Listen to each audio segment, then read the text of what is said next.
Alright mga kalambak, so dito tayo ngayon sa may Libis. Ayan.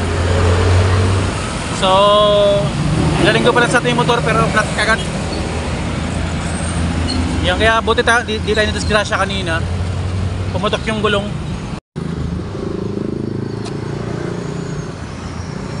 Ayan, so meron yung butas. Ayan. So, di natin alam kung pako ba yun o bakal yung nakatusok sa atin or bubog. So, mabilis yung takbo natin kanina. Biglang pumutok na lang ng malakas. Hindi ko alam, gulong ko na pala yan. Bigla na tayong gumewang-gewang kanina.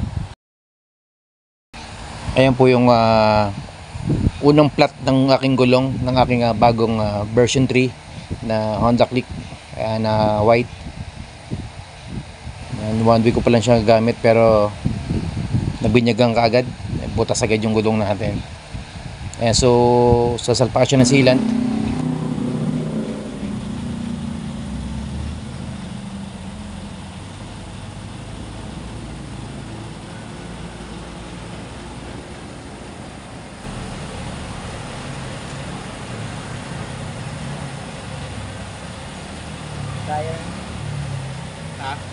Kaya lang yung sealant. Kaya na nga pati harap pinalagyan natin ng sealant panigurado. Alright. So ayan, so hindi kinaya ng hinangina ng malakas. So may sumisirit pa rin dyan sa butas. Ayan o. Yun, sasalpakan ngayon ng pantusok. Alright, ayan.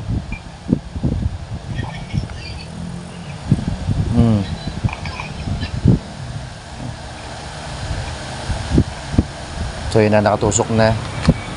So lagyan na ng pandikit. Hindi ka lang kung maitiban yan or shoe glue yung nilalagay nila.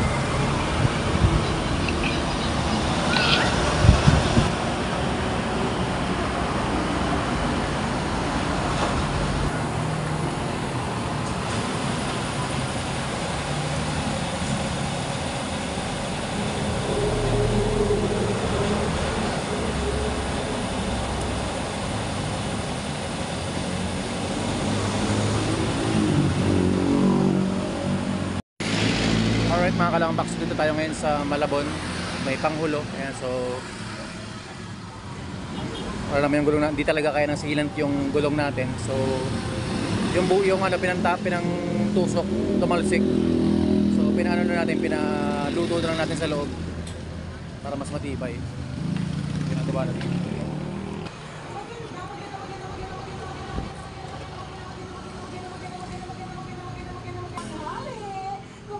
Na ulat, Checo Bandido.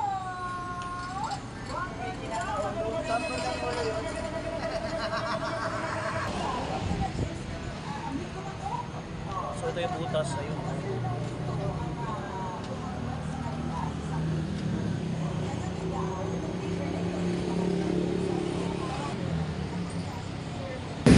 Alright, ayan, so tinapanay ko yung laman na sealant. Ayan, para matapalan yung loob ng gulong.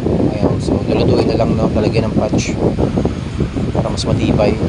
Ayan yung gulong natin. So kita nyo yung butas. Ayan.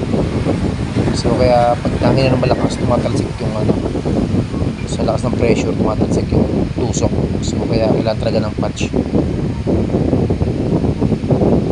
So binibilog ni kuya yung patch natin para maidikit na. So iniginit na yung ating patch. Ayan. Kanyang plancha.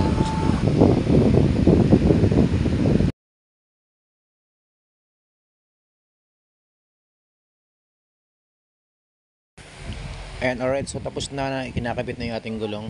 Alright, God bless.